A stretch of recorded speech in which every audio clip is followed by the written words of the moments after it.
A continuación, Sin Límites. Clasificación A. Apto para todo público.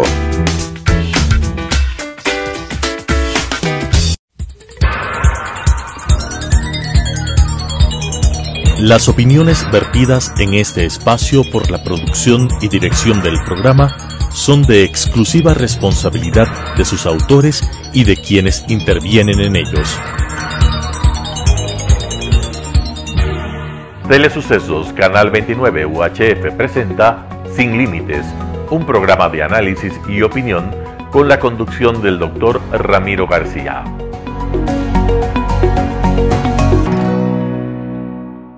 Buenas tardes con todos y todas. Este es un programa más de Sin Límite, el nuevo programa de Telesucesos que me honro en conducir.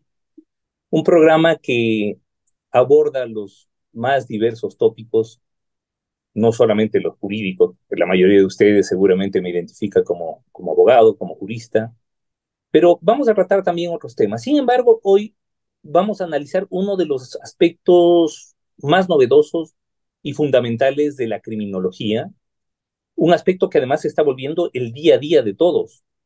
Me refiero a la cibercriminalidad. Y digo el día a día de todos porque prácticamente no hay semana en donde no tengamos una noticia sobre un ciberataque a un sistema informático de bancos, de empresas. Hace poco fue Air Europa, por ejemplo, a la que le piratearon todos sus sistemas de recopilación de datos y resulta que tuvo que pedir a los clientes que anulen las tarjetas de crédito porque no les hagan consumos inadecuados. Bueno, justamente por esto hemos decidido convocar a una experta, a alguien a quien además de estimar muchísimo, pues la admiro, la respeto en lo académico. Ella es abogada por la Universidad Central del Ecuador, máster en Derecho Penal por la Universidad de Sevilla, máster en Criminología por la Universidad de Pablo de Olavide, y me refiero a la doctora Eliana Alba Zurita, quien además está haciendo su doctorado en la Universidad de Sevilla, donde se encuentra actualmente trabajando como investigadora. Para nosotros es un honor que una ecuatoriana se encuentre pues ejerciendo tan altas dignidades en lo académico en Europa. Así que, Eliana, muchas gracias por estar acá. Para mí es un gusto poder compartir contigo para tratar este tema. Muchas gracias por la invitación. Para mí realmente es un honor poder dirigirme a todos ustedes y sobre todo poder topar este tipo de problemas que ya rondan no solo lo jurídico, sino que se enfocan netamente en lo social, porque no hay persona a la cual en los últimos tiempos no le hayan vulnerado de alguna manera alguno de sus derechos o alguno de sus intereses y que no se haya fijado. Y es una de las cosas que la cotidianidad nueva nos trae. Y es importante, y recalco la trascendencia de estos espacios, porque de alguna forma tenemos que darle una respuesta técnica a lo que pasa. Y sobre todo porque la prevención y las nuevas políticas de protección netamente son jurídicas, criminológicas, desde la política criminal, y sería bueno que esto llegue a todas las personas y que ellas de alguna manera entiendan qué es lo que pasa en el mundo y que sí se está haciendo algo desde la academia, que sí se están construyendo este tipo de, este tipo de contenciones sociales ante estos fenómenos. Y bueno, yo ya ingresando un poco al área, o no sé si... Bueno, ¿qué te parece si vamos con algunas preguntas de entrada? Primero, ¿a qué se debe la cibercriminalidad? ¿Cuál es el entorno de la cibercriminalidad? Bueno, el entorno de la cibercriminalidad tiene un contexto netamente sociológico. De hecho, la primera vez que nosotros nos enfrentamos a los sistemas de información como una tecnificación es desde mucho antes que inicie el siglo XXI.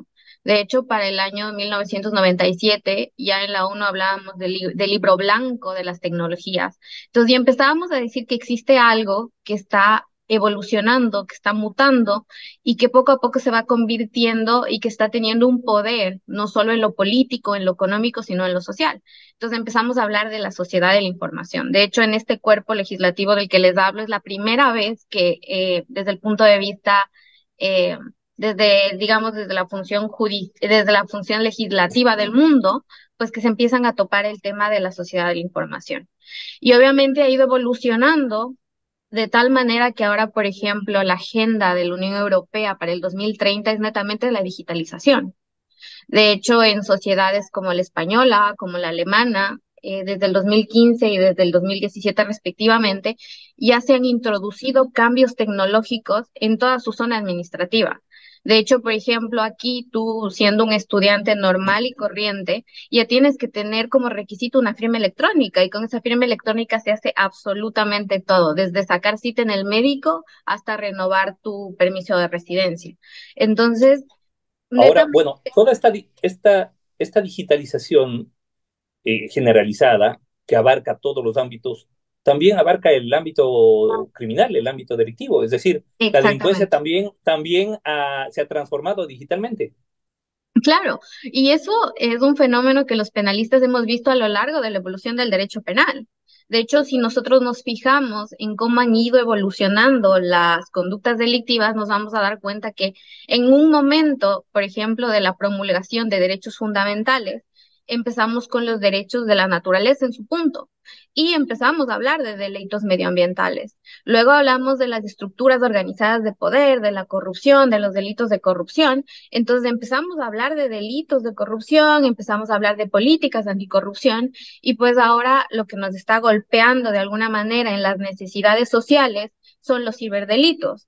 Todos de alguna manera entregamos datos a plataformas y nos empezamos a preocupar cuál es el tratamiento que se le están dando a estos datos, cómo es que de alguna manera ahora hay unas supuestas deepfake que utilizan nuestro rostro y empiezan a simular cierto tipo de producto digital. Entonces, realmente es el derecho penal haciendo el trabajo, o sea, sería el sistema de justicia penal eh, moviéndose para responder a esta nueva necesidad social. Entonces, yo creo que eso los penalistas lo vamos viendo mientras las sociedades van evolucionando y obviamente nosotros pues más bien nos vamos adaptando y dando herramientas para que poder combatir estos bienes jurídicos y sobre todo darle una respuesta a estas necesidades sociales que pues la gente tiene. Ahora, ¿en qué se diferencia la ciber o cibercriminalidad de la criminalidad común desde la perspectiva criminológica? Básicamente la diferencia que tiene, y pues nosotros ya o sea, en criminología se hacen una serie de clasificaciones, es la tecnicidad con la que se realizan estos procedimientos. Y de hecho, para no entrar y hablar netamente de aspectos netamente dogmáticos y criminológicos, nosotros podemos fijarnos en cómo se tipifican las nuevas conductas. Y de hecho hay una clasificación que se hace en criminología acerca de cuáles son los crímenes, cibercrímenes genuinos y cuáles son los cibercrímenes no genuinos. Por ejemplo, los genuinos son aquellos que vienen dados por las propias herramientas informáticas, por ejemplo, los hacking, el tema del hacking, el tema del spyware, de los malware, que son netamente tipos penales de la cibercriminalidad. Y tenemos los no genuinos, que se tratan de los cibercrímenes que, por ejemplo, han sido una modificación de tipos penales que ya existían. Por ejemplo, el child grooming, que básicamente es del tipo penal de abuso de menores, pero a través de herramientas informáticas. Lo mismo pasa, por ejemplo, con el caso del phishing, que se trata del tipo básico de estafa al que le hemos puesto medios electrónicos o medios telemáticos como medio comisivo. Entonces es un fenómeno que tenemos que verlo sobre todo acerca de la finalidad a la que llega. Entonces, de alguna Es, de- es forma, decir, es decir, tenemos por un lado conductas tradicionales que ahora se han digitalizado, conductas delictivas tradicionales que se han digitalizado, y por otro lado, nuevas conductas desde lo digital. exactamente, eso es lo que está ocurriendo. Y de hecho, pues también se clasifican como al punto que quería llegar es a los fines, porque ahora tenemos cibercrímenes sociales que se enfocan netamente en las relaciones más normales y corrientes como estafas, los cibercrímenes económicos, en donde ya, por ejemplo, tenemos estos casos famosos de secuestro de datos. Acaba en el Ayuntamiento de Sevilla, hace una semana han tenido un ataque súper grande y han secuestrado y encriptado los datos. Y eso ha ocurrido también con bibliotecas y con grandes universidades de aquí a España. Y obviamente lo que se está haciendo a través de las universidades es empezar a hacer estos temas de ciberseguridad en cuanto a la protección de datos.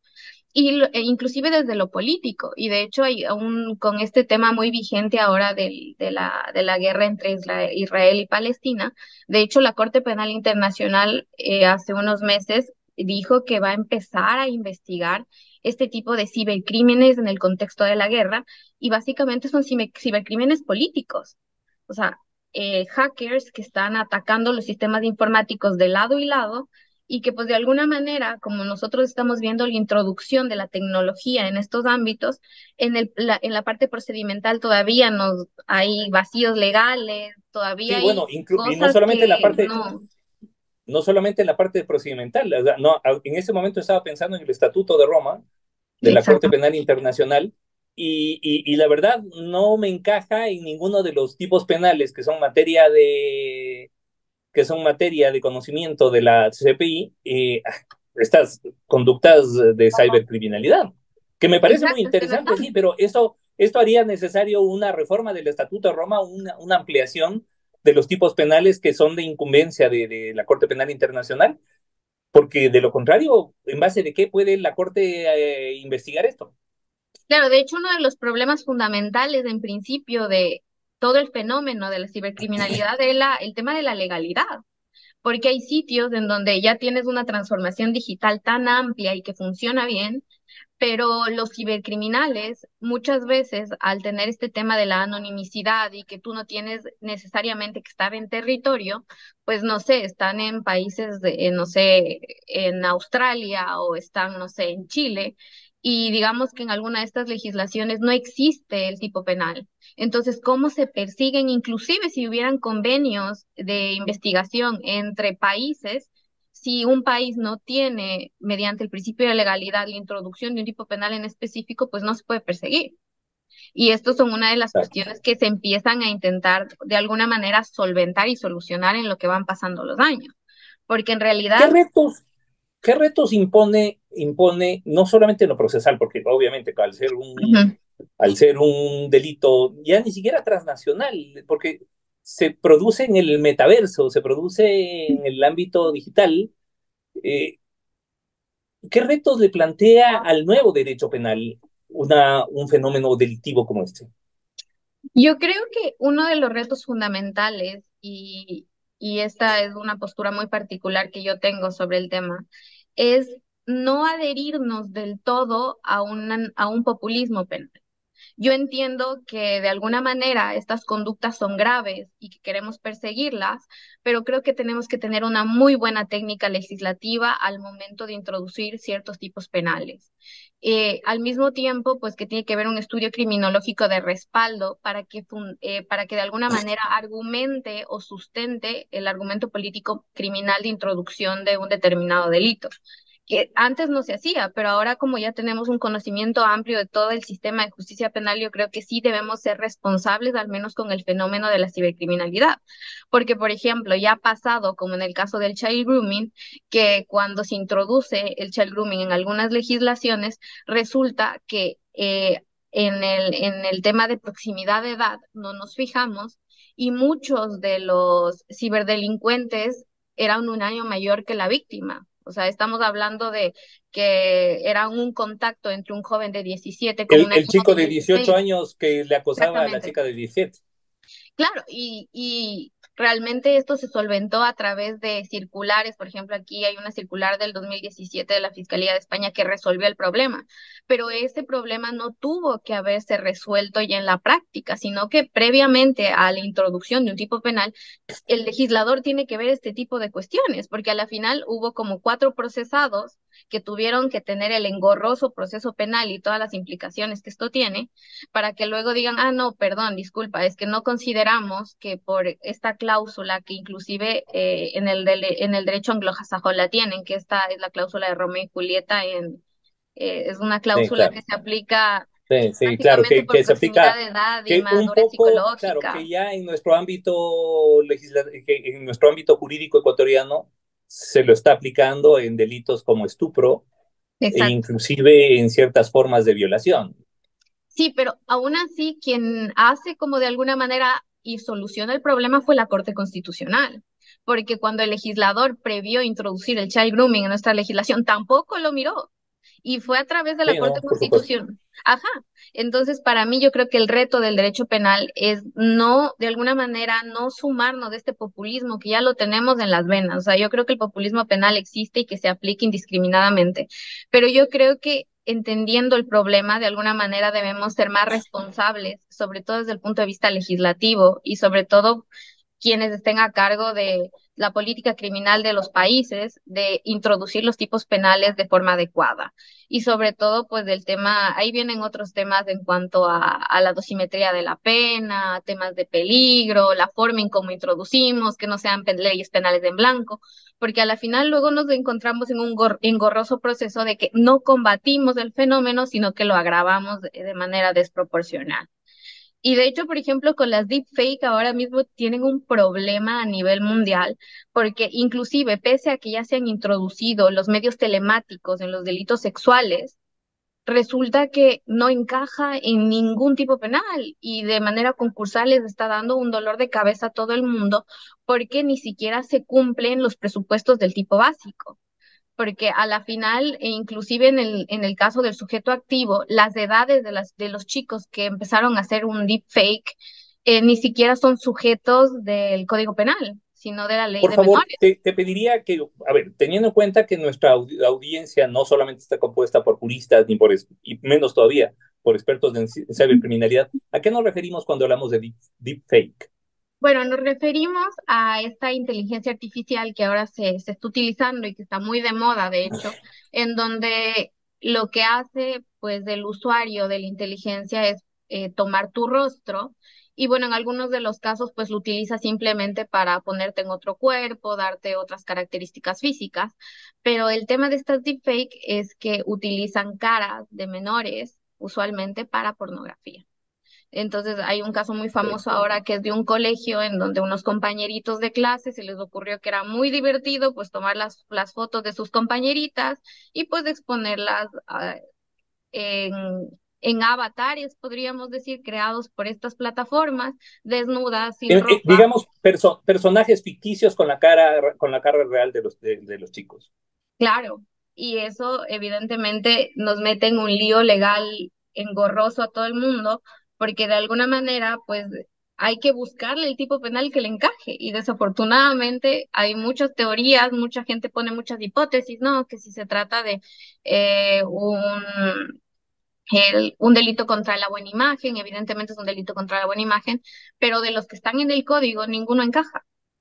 Y sobre todo que luego tienes un problema grave porque estos chicos no los puedes juzgar como un adulto, sino que es ley de menores. Claro. Entonces ya ese es también otro problema más de la cibercriminalidad. Entonces es ¿Crees tú un que la ámbito amplio.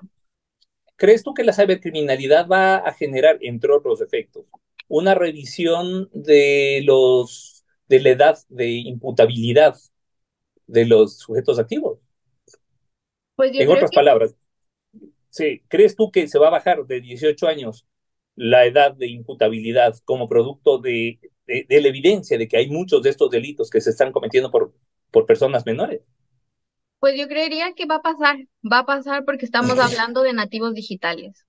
Desafortunadamente, yo soy millennial y evidentemente hay cosas que inclusive yo de alguna manera no entiendo. O sea, no entiendo cómo de alguna forma se le puede ocurrir a alguien hacer este tipo de cuestiones y sobre todo porque mucha de esta A uno gente, ni se le pasa por la cabeza, dices tú. ajá, y sobre todo porque esta gente empieza a alegar temas como de error de tipo o error de prohibición, que son, para quienes no son juristas, básicamente son exclusiones de responsabilidad, por decirlo de algún modo, cuando una persona no conoce o no prevé que se puede vulnerar o siente que está actuando en legítimo derecho cuando hace estas cosas. Pero evidentemente muchos tribunales han dicho que no, porque es más ahora con las nuevas leyes de telecomunicaciones en el mundo, con las leyes de protecciones de datos, es más que amplia la información que se tiene y sobre todo en menores en cuanto a cuál es el manejo que deben tener sobre su propia imagen. Porque ahora pues tenemos que considerar que cada día que nace una persona, no solo nace con una identidad real que le dé el registro civil de cada país, ahora nace y se crea una identidad digital que va creciendo a lo largo de años. Entonces, Esa era mi otra pregunta. ¿Tú crees que esto va a derivar en una identidad digital obligatoria para todos los ciudadanos Es desde, que yo desde, desde el momento en que nace? Pues yo creería que sí, porque yo creo que tiene que haber una protección ya de la identidad. De hecho, se ha visto ahora que muchos influencers ya no comparten la cara de sus hijos pequeños por este mismo tema de las deepfake, por el mismo tema de la deep web, en donde están utilizando caras de niños pequeños exactamente para pederastia. Entonces, es un tema grave y que de alguna manera hace que todo el aparataje estatal empiece a mirar la forma de proteger mejor a sus ciudadanos. Entonces, obviamente, a esto a nosotros nos llega como un poco tarde y a mí siempre me gusta referirme a que cuando yo abrí, no sé, mi primera cuenta de Hi-Fi, nunca pensé que yo le estaba entregando los datos a alguien. Y de hecho ajá, nunca me imaginé que lo que yo estaba haciendo de alguna manera me iba a perjudicar a futuro, porque para mí era una red social en la que básicamente iba a intercambiar mensajes con mis amigos de clase. Y de repente te das cuenta que pues tus datos fueron vendidos para campañas políticas, que de alguna manera ahora la gente entra a tu perfil para mirar cómo te mueves, dónde vives, para ver si te puede estafar. Entonces, de alguna manera tenemos, o sea, los países tienen que empezar y ya tienen en su agenda pues la regulación. De hecho, aquí promulgaron la Ley General de Telecomunicaciones, que básicamente es una ley de protección de datos aquí en España, que funciona muy bien. Y de hecho, mucho de las afirmaciones que yo he hecho se debe a las prerrogativas establecidas en la legislación y cómo se están ¿Crees tú tratando que los aparte, datos. ok, pero esto sería una legislación de corte administrativo, digamos, sobre protección de datos? Pero, Claro. ¿qué tanto crees que va a afectar a la legislación penal?